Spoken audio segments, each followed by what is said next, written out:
بسم اللہ الرحمن الرحیم۔ آج کے اس وقت میں ہم نماز کے توڑنے والی چیزوں کے متعلق پڑھیں گے، جسے مفسدات صلاۃ کہتے ہیں۔ گزشتہ کل کے اس وقت میں ہم نے نماز کی سنتیں اور نماز کے مستحبات کے متعلق پڑھا تھا، اور آئندہ کل کے اس وقت میں ہم مکروہات نماز یعنی ان کاموں کے متعلق پڑھیں گے جن سے حتی الامکان بچنا ضروری ہے۔ آج ہم نماز کو توڑنے والی چیزوں کے متعلق پڑھتے ہیں، جو تقریباً 17 ہے۔ پھر ہم اس کو مختصر بیان کرتے ہیں، پھر اس کے بعد تفصیل سے ان کی بحث کریں گے۔ نمبر 1، نماز میں بات کرنا، قصدن ہو یا بھول کر، تھوڑا ہو یا بہت، ہر صورت میں نماز ٹوٹ جاتی ہے۔ نمبر 2، سلام کرنا، کسی شخص کو سلام کرنے کے ارادے سے سلام یا تسلیم یا السلام علیکم یا اس جیسا کوئی لفظ کہہ دینا۔ نمبر 3، سلام کا جواب دینا یا چھینکنے والے کو یرحمک اللہ یا نماز سے باہر والے شخص کی دعا پر آمین کہنا۔ نمبر 4، کسی بری خبر پر انا للہ و انا الیہ راجعون پڑھنا، یا کسی اچھی خبر پر الحمدللہ کہنا، یا کسی عجیب خبر پر سبحان اللہ کہنا۔ نمبر 5، درد یا رنج کی وجہ سے آہ یا اف کہنا۔ نمبر 6، اپنے امام کے سوا کسی دوسرے کو لقمہ دینا یعنی قرات بتانا۔ نمبر 7، قرآن شریف دیکھ کر پڑھنا۔ نمبر 8، قرآن مجید پڑھنے میں کوئی سخت غلطی کرنا۔ نمبر 9، عمل کثیر کرنا یعنی کوئی ایسا کام کرنا جس سے دیکھنے والا یہ سمجھے کہ یہ شخص نماز نہیں پڑھ رہا ہے۔ نمبر 10، کھانا پینا، قصدن ہو یا بھولے سے۔ نمبر 11، 2 صفوں کی مقدار کے برابر چلنا۔ نمبر 13، قبلے کی طرف سے بلا عذر سینہ پھیر لینا۔ نمبر 13، ناپاک جگہ سجدہ کرنا۔ نمبر 14، سطر کھل جانے کی حالت میں ایک رکن کی مقدار ٹھہرنا۔ نمبر 15، دعا میں ایسی چیز مانگنا جو آدمیوں سے مانگی جاتی ہے، مثلاً یا اللہ مجھے آج 100 روپے دے دے۔ نمبر 16، درد یا مصیبت کی وجہ سے اس طرح رونا کہ حروف ظاہر ہو جائے۔ نمبر 17، بالغ آدمی کا نماز میں قہقہہ مار کر یا آواز سے ہنسنا۔ نمبر 18، امام سے آگے بڑھ جانا وغیرہ۔ یہ مختصراً ہم نے 18 چیزیں پڑھی ہے۔ اب ہم اس کو تفصیل سے سمجھتے ہیں کہ نماز میں ہر ایسا کلام یا ہر ایسی بات جو کلام الناس سے ہو، لوگوں کی باتیں سے ہو، یعنی ایسی باتیں جسے لوگ آپس میں کیا کرتے ہو، نماز کو فاسد کر دیتا ہے، نماز کو توڑ دیتا ہے۔ خواہ وہ بات کم ہو یا زیادہ، عمدن ہو یعنی ارادہ سے ہو، یا سہون یعنی غلطی سے ہو، یا بھول کر ہو، سوتے میں ہو یا بیداری میں ہو، اور جو باتیں لوگوں کی آپس میں نہ کرتے ہو یعنی کلام الناس سے نہ ہو، یعنی قرآن یا اذکار ذکر وغیرہ میں سے ہو، تو اگر جواباً یا کسی کو مخاطب کرتے کہا ہے تو اس سے بھی نماز فاسد ہو جاتی ہے۔ کلام اور بات سے مراد یہاں وہ کلمہ ہے جس میں کم از کم 2 حرف ہو، یا ایک ایسا حرف ہو جس کے معنی معلوم ہو، جیسے عربی میں قاف، عین، یہ صیغہ امر کے ہیں، یعنی قی اور عی کے معنی حفاظت کرنا اور بچانا کے ہے۔ پس ایک ایسا حرف جو بے معنی ہو، وہ کلام میں داخل نہیں، اس سے نماز فاسد نہیں ہوں گی، اور 2 حرف سے بہر صورت نماز فاسد ہو جائیں گی، خواہ ان کے معنی معلوم ہو یا نہ ہو۔ اب ان کو چند مسائل سے، چند تفریعات سے سمجھے کہ کوئی شخص پس کوئی خبر سن کر جواباً قرآن کی آیت پڑھی، جیسے کوئی اچھی خبر سنی اور الحمدللہ رب العالمین کہا، یا بری خبر پر انا للہ پڑھا، یا تعجب کی خبر پر سبحان اللہ یا اللہ اکبر کہا، تو نماز فاسد ہو جائیں گی، کیونکہ یہ آپس میں بات چیت کرنا ہوا۔ کسی جانور کو نماز میں ہنکایا، مثلاً کتے کو ہو کہا، بھو کہا، یا کسی پرندے کو ہر کہا، تو بعض کے نزدیک نماز فاسد نہیں ہوں گی، لیکن اکثر فقہا کے نزدیک نماز فاسد ہو جائیں گی، کیونکہ یہ آواز کلام کے قائم مقام ہے، اور یہی زیادہ مناسب ہے کہ اس سے نماز فاسد ہو جائیں گی۔ نماز میں بچوں نے ڈس لیا، یا کہیں درد ہوا، یا اٹھتے بیٹھنے مشقت ہوئی، اور یا اللہ نکل گیا، یا بسم اللہ کہا، تو نماز فاسد ہو جائیں گی، کیونکہ اس نے یہ لفظ تکلیف اور درد کے اور مشقت کی بنا پر کہا ہے۔ لیکن فتاوی ہندیہ، جسے فتاوی عالمگیر کہتے ہیں، اس میں یہ مسئلہ ذکر کیا ہے کہ نماز میں بچوں نے ڈس لیا، یا کہیں درد ہو، یا اٹھتے بیٹھتے مشقت ہوئی، یا تو اس وقت اس نے یا اللہ کہا، یا بسم اللہ نہ کہا، تو نماز فاسد نہیں ہوں گی، کیونکہ یہ بات لوگوں کی آپسی بات چیت کی طرح نہیں ہے۔ نماز میں چھینک آئی اور الحمدللہ کہا تو نماز فاسد نہیں ہوں گی۔ البتہ اگر کسی کی چھینک کا جواب یرحمک اللہ سے دے دیا تو نماز فاسد ہو جائیں گی، کیونکہ جواب دینے میں مخاطب ہونا پایا گیا۔ اذان سن کر جواب دینے لگا تو نماز فاسد ہو جائیں گی، اور اپنے امام کے علاوہ دوسرے نمازی یا نماز کے باہر شخص سے وَلَضَّالِّينَ سنا اور آمین کہا تو اس سے بھی نماز فاسد ہو جائیں گی، اور اپنے امام سے وَلَضَّالِّينَ کے علاوہ قرات یا دعا یا جملے سننے پر آمین کہنا جائز نہیں ہے، تاہم اسے نماز فاسد نہیں ہوں گی، یعنی نماز نہیں ٹوٹیں گی۔ البتہ قنوت نازلہ کے دعائیہ جملوں پر مقتدی کو سرًا اور آہستہ آمین کہنا جائز ہے، بلکہ مستحب ہے۔ امام نے سجدہ چھوڑ دیا اور مقتدی نے یہ کہہ کر لقمہ دیا، سجدہ یا قاعدے کے موقع پر کھڑا ہو گیا، مقتدی نے کہا بیٹھ جا، یا عربی میں کہا اقعد، یا قیام کے موقع پر بیٹھ گیا اور مقتدی بولا کھڑے ہو جا، یا کہا قم، تو اس مقتدی کی نماز ٹوٹ جائیں گی، فاسد ہو جائیں گی۔ ایسے موقع پر سبحان اللہ یا اللہ اکبر کہنا چاہیے۔ اللہ کا نام سن کر جل جلالہ کہا، یا نبی صلی اللہ علیہ وسلم کا نام سن کر درود پڑھا، یا امام کی قرات سن کر صدق اللہ و صدق رسولہ کہا تو نماز فاسد ہو جائیں گی، خواہ جواباً کہا ہو یا ایسے ہی کہا ہو، کیونکہ یہ جواب کے لیے متعین ہے۔ حج کرنے والے نے نماز میں لبیک کہا تو نماز فاسد ہو جائیں گی، کیونکہ یہ لوگوں کے آپسی بات چیت کے مشابہ ہے۔ اور لیکن ایام تشریق میں تکبیر تشریق اللہ اکبر لا الہ الا اللہ اللہ اکبر للہ الحمد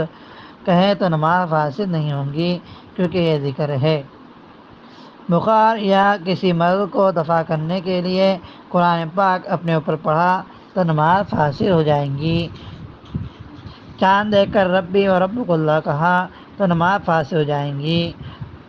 اگر ثنا سبحانک اللہ کے شروع میں ثنا کا لفظ کہا، پھر ثنا کو شروع کیا، یا اتحیات سے پہلے اتحیات کا لفظ کہا پھر اتحیات کو شروع کیا، تو اس سلسلے میں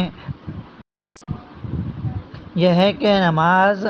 فاسد ہو جائیں گی۔ لیکن آج کل راجح قول یہ ہے کہ لوگوں کی کم علمی کی بنا پر یہ اور ثنا اور اتحیات لغوی کلام کے مشابہ نہ ہونے کی بنا پر استحساناً نماز فاسد نہیں ہوں گی۔ یعنی کسی نے نماز اس طرح شروع کی، ثنا سبحانک اللہم و بحمدک کہا، یا قاعدے بیٹھنے والے اس نے پڑھا اتحیات، پھر پڑھا اتحیات للہ والصلوات، یا کہا تشہد اتحیات للہ والصلوات، اس طرح اگر کوئی لفظ کہتا ہے تو استحساناً اس کی نماز فاسد نہیں ہوں گی، نماز نہیں ٹوٹیں گی۔ کسی کو حکم کرنے یا منع کرنے کے لیے قرآن کریم کی ایک ایسی آیت پڑھی یا ذکر کیا جس میں خطاب کا مخاطب ہونے کا یا جواب کا احتمال ہو تو نماز فاسد ہو جائیں گی۔ جیسے کسی نے کمرے میں آنے کی اجازت مانگی تو اس نے زور سے یہ آیت پڑھی من دخلہ کان آمنا، یا یحییٰ نامی شخص کو دیکھ کر پڑھا یا یحییٰ خذ الکتاب بقوہ، بلکہ اس شخص کا نام یحییٰ نہ ہو، تب بھی ظاہر ہے کہ خطاب کی صورت میں نماز فاسد ہو جائیں گی، اور نماز میں کسی کو سلام کیا یا سلام کا جواب دیا تو نماز ٹوٹ جائیں گی۔ البتہ ہاتھ کے اشارے سے سلام کیا، زبان سے کچھ نہیں کہا تو نماز نہیں ٹوٹیں گی، لیکن ایسا کرنا مکروہ ہے۔ لیکن اگر مصافحہ کیا تو نماز ٹوٹ جائیں گی، کیونکہ یہ عمل کثیر ہے۔ اگر نماز سے نکلنے کا سلام کہا اور اگر قاعدہ اخرا سے پہلے قصداً کہا تو نماز فاسد ہو جائیں گی، اور اگر سہون کیا تو اس میں ضابطہ ہے کہ نماز میں سہون سلام پھیرا، یعنی بھول کر سلام پھیرا، اگر سہو نماز اصل نماز میں ہو تو نماز فاسد ہو گئی، ویسے نماز میں ہو تو نماز فاسد نہیں ہوگی۔ اب اس کو مثال سے سمجھے کہ کسی کو یہ گمان ہوا کہ نماز پوری ہو چکی ہے، حالانکہ نماز پوری نہیں ہوئی تھی، اور سلام پھیر دیا تو نماز نہیں ٹوٹیں گی۔ مثلا 4 رکعت والی نماز میں 2 رکعت پر اس گمان سے سلام پھیر دیا کہ چوتھی رکعت ہے، پھر یاد آیا تو وہ اپنی نماز پڑھنے کے واسطے کھڑے ہو جائے، اس کی نماز نہیں ٹوٹیں گی۔ اس طرح پڑھتے رہے اور آخر میں سجدہ سہو کر لیں، کیونکہ یہ سجدہ سہو وصف نماز میں ہوا، اصل نماز میں نہیں ہوا۔ اسی طرح مسبوق نے امام کے ساتھ بھول سے سلام پھیر دیا، یعنی جو شخص پیچھے سے جماعت کے اندر آیا ہے، جماعت میں شامل ہوا ہے اور اس نے امام کے ساتھ سلام پھیر دیا، تو اب یہی حکم ہے، یعنی نماز فاسد نہیں ہوں گی، نماز نہیں ٹوٹیں گی، بلکہ وہ کھڑے ہو جائے اور اپنی نماز مکمل کرے اور آخر میں سجدہ سہو کر لے، جبکہ امام کے ساتھ یا بعد میں سلام پھیرا ہو۔ کسی نے عشاء کی نماز پڑھی اور 2 رکعت کے بعد اس کو تراویح سمجھ کر سلام پھیر دیا، یا ظہر کی نماز میں جمعہ کے گمان سے سلام پھیر دیا، یا فجر کی نماز کے گمان سے سلام پھیر دیا، یا مقیم نے 2 رکعت کے بعد اپنے آپ کو مسافر سمجھ کر سلام پھیر دیا، تو ان صورت میں نماز فاسد ہو جائیں گی، نماز ٹوٹ جائیں گی، اثر نو نماز پڑھنا پڑے گی۔ نماز میں ہر ایسا خاصہ جو کسی عذر کی وجہ سے ہو یا صحیح غرض سے ہو، نماز کو نہیں توڑتا، اگرچہ حرف پیدا ہو، یعنی بیماری کی وجہ سے یا بے اختیاری میں کوئی صحیح غرض، مثلا اپنی آواز کو صحیح کرنے کے لیے یا کسی کو غلطی پر متنبہ کرنے کے لیے خاصہ، تو نماز نہیں ٹوٹیں گی، خواہ حروف پیدا ہو جائے۔ اور اگر بلا عذر، بلا کسی غرض کے خاصہ، اگر حروف تبدیل اح او اح وغیرہ پیدا ہو جائے تو نماز فاسد ہو جائیں گی، اور اگر حروف پیدا نہ ہو تو نماز فاسد نہیں ہوں گی، لیکن بلا عذر خاصنا مکروہ ہے۔ یعنی نماز میں کسی نے صحیح غرض سے مثلا اپنی آواز کو درست کرنے کے لیے کھنکارا کھانسا، تو اس کی نماز فاسد نہیں ہوں گی، نماز نہیں ٹوٹیں گی۔ نماز میں ایسا رونا کہ جس سے حروف تہجی آہ یا او وغیرہ کی آواز پیدا ہو جائے، یا تو اگر یہ جنت یا دوزخ کے ذکر سے ہو تو نماز فاسد نہیں ہوگی، ورنہ نماز فاسد ہو جائیں گی۔ مثلا کسی نے جنت یا دوزخ کا تذکرہ چڑھ رہا تھا، ان کی آیتیں پڑھی اور ڈر کے مارے رو لیا تو اس کی نماز نہیں ٹوٹیں گی، اور کوئی شخص درد یا مصیبت یا غم کی وجہ سے رویا تو نماز ٹوٹ جائیں گی۔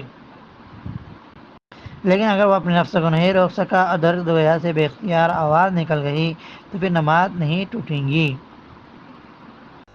اور نماز میں پس اگر اپنے امام کے علاوہ دوسرے کو لقمہ دے دیا تو لقمہ دینے اور لینے والے دونوں کی نماز ٹوٹ جائیں گی، اس لیے کہ یہ بغیر ضرورت کے نماز میں تعلیم اور تعلم ہے۔ اسی طرح جو شخص نماز سے باہر ہو، اس نے لقمہ دیا اور نمازی نے اس لقمے کو لے لیا تو نماز فاسد ہو جائیں گی۔ البتہ مقتدی یعنی امام کے پیچھے پڑھنے والا نماز اپنے امام کو لقمہ دے تو نماز نہیں ٹوٹتی، اگرچہ مقدار فرض قرات کرنے کے بعد لقمہ دیا اور لیا ہو، کیونکہ اس میں ضرورت ہے۔ اسی طرح اگر کسی نے نماز میں قرآن کو دیکھ کر قرات کی تو اگر ایک آیت کے بقدر دیکھ کر پڑھ لیا تو نماز ٹوٹ جائیں گی، خواہ قرآن پاک کو ہاتھ میں اٹھا کر پڑھا یا نیچے رکھا ہوا تھا، محراب میں رکھا ہوا تھا یا محراب میں لکھا ہوا تھا، تو اس سے اس میں سے پڑھنے پر نماز ٹوٹ جائیں گی۔ البتہ اگر اس کو پہلے سے وہ آیت اچھی طرح زبانی یاد تھی، اس نے قرآن اٹھائے بغیر دیکھ کر پڑھ لیا تو نماز نہیں ٹوٹیں گی، کیونکہ جب پہلے سے آیت اس کے ذہن میں تھی۔ اب دیکھ کے پڑھنے سے اس کا تعلیم حاصل کرنا سیکھنا نہیں ہوا، اور ہر وہ لفظ جو قرآن پاک میں سے ہو بے اختیار زبان سے نکل جائے، تو اگر وہ زبان تکیہ کلام میں سے ہو جیسے نعم وغیرہ تو نماز ٹوٹ جائیں گی، اور اگر تکیہ کلام نہ ہو تو نماز فاسد نہیں ہوں گی۔ تکیہ کلام اس کو کہتے ہیں کہ آدمی بات بات میں وہ لفظ کہتے رہے۔ وسوسے کو دور کرنے کے لیے کسی نے نماز میں لا حول ولا قوت پڑھا، اگر وسوسہ دنیاوی امور سے ہو تو نماز فاسد ہو جائیں گی، اور اگر آخرت کے متعلق ہو تو نماز فاسد نہیں ہوں گی، یعنی نماز نہیں ٹوٹیں گی۔ نماز میں ہر ایسی دعا جو قرآن و حدیث میں سے آئی ہو اور نہ اس کا مانگنا بندوں سے محال ہو تو نماز کو فاسد کر دیتا ہے۔ قول ہے کہ عمل کثیر سے نماز فاسد ہوتی ہے، عمل قلیل سے نماز فاسد نہیں ہوتی۔ عمل کثیر یعنی زیادہ عمل۔ تو اب زیادہ عمل کیا ہے؟ تو ان کے لیے چند اصول ذہن میں رکھے۔ ایسا عمل جس کے کرنے والے کو دور سے دیکھنے والا یقین کرے یا اس کو غالب گمان گزرے کہ یہ شخص نماز میں نہیں ہے تو وہ عمل کثیر ہے، اور جس عمل سے نماز میں نہ ہونے کا غالب گمان نہ ہو بلکہ شبہ ہو تو وہ عمل قلیل ہے۔ دوسرا اصول کہ جو کام عادتاً دو ہاتھ سے کیا جاتا ہو جیسے عمامہ باندھنا، کرتا پہننا، پاجامہ وغیرہ وہ کثیر ہے، خواہ ایک ہاتھ سے ہی کرے، اور جو کام عادتاً ایک ہاتھ سے کیا جاتا ہو جیسے ازار بند کھولنا، ٹوپی پہننا یا اتارنا، موبائل کا بٹن دبانا وغیرہ یہ عمل قلیل ہے اگرچہ دو ہاتھوں سے کیا جائے۔ خود نمازی کی رائے پر موقوف ہے۔ تیسرا اصول خود نمازی کی رائے پر موقوف ہے، یعنی جس کو نمازی عمل کثیر سمجھے وہ عمل کثیر ہے، اور جس کو قلیل سمجھے وہ قلیل ہے۔ اب ان کو ہم چند مسائل سے سمجھتے ہیں کہ اگر کسی نے نماز میں دھکا دیا جس سے وہ لگاتار 3 قدم ہٹ گیا یا سجدے کی جگہ سے آگے بڑھ گیا تو اس کی نماز فاسد ہو جائیں گی، ٹوٹ جائیں گی، کیونکہ یہ نمازی میں آگے چلنا ہو گیا، اور نمازی میں 3 قدم چلنے والے کو شخص نمازی شمار نہیں کرتا، گمان نہیں کرتا۔ اور ایک رکن میں یعنی 3 بار سبحان ربی العظیم کہنے کے بقدر وقت میں 3 مرتبہ ہاتھ اٹھا کر کھجلایا تو نماز فاسد ہو جائیں گی، اور اگر ہر بار ہاتھ نہیں اٹھایا بلکہ ایک بار اٹھا کر چند مرتبہ حرکت کی تو ایک بار کھجلانا ہوا، اس سے نماز فاسد نہیں ہوں گی، لیکن بلا ضرورت ایک بار کھجلانا مکروہ ہے۔ اور نماز میں موبائل کی گھنٹی بجی اور اس نے جیب میں ہاتھ ڈال کر یا باہر سے ہی سوئچ بند کر لی تو نماز نہیں ٹوٹیں گی، بلکہ اگر ایسا اتفاق ہو جائے تو اس طرح بند کر لینا چاہیے تاکہ دوسرے کی نماز میں خلل نہ ہو۔ لیکن اگر کسی شخص نے اگر موبائل کو جیب سے باقاعدہ نکال کر نمبر دیکھ کر سوئچ بند کی تو نماز ٹوٹ جائیں گی، کیونکہ اس صورت میں اس کے حال سے سمجھا جاتا ہے کہ یہ شخص نماز میں نہیں ہے۔ اور نماز میں منہ سے باہر کی کوئی چیز کھانے سے نماز مطلقاً ٹوٹ جاتی ہے، خواہ وہ چیز قلیل ہو یا کثیر، یعنی وہ چیز کم ہو یا زیادہ، اور خواہ کھانا پینا سہواً ہو یا عمداً، یا غلطی سے ہو یا ارادے سے۔ پس تل کے برابر بھی باہر سے کوئی چیز اٹھا کر کھا لی، یا باہر ہونٹ پر کوئی چیز تھی اور سانس کے ذریعے اس کو اندر کھینچ لیا اور وہ حلق میں چلی گئی تو نماز ٹوٹ جائیں گی، خواہ ایسا اس نے بے خبری میں کیا ہو، پھر بھی نماز ٹوٹ جائیں گی۔ یعنی منہ کھلا ہوا تھا اور بارش کا قطرہ حلق میں چلا گیا تو نماز ٹوٹ جائیں گی، لیکن اگر مکھی چلی گئی تو نماز نہیں ٹوٹیں گی، جیسا کہ مکھی کے جانے سے روزہ نہیں ٹوٹتا، کیونکہ مکھی سے بچنا مشکل ہے۔ اور اگر کسی نے نماز میں قصداً اپنے کام سے چوتھائی عضو کے بقدر، یعنی اپنے ہاتھ سے یا اپنے کسی کرتوت کی بنا پر چوتھائی عرض ہو کے بقدر سطر کھول دیا تو نماز توڑی جائیں گی، اگرچہ فوراً ڈھانپ لیا ہو، کیونکہ قصداً کسی فعل کے کرنے میں رکن کی مقدار کی رعایت نہیں ہے۔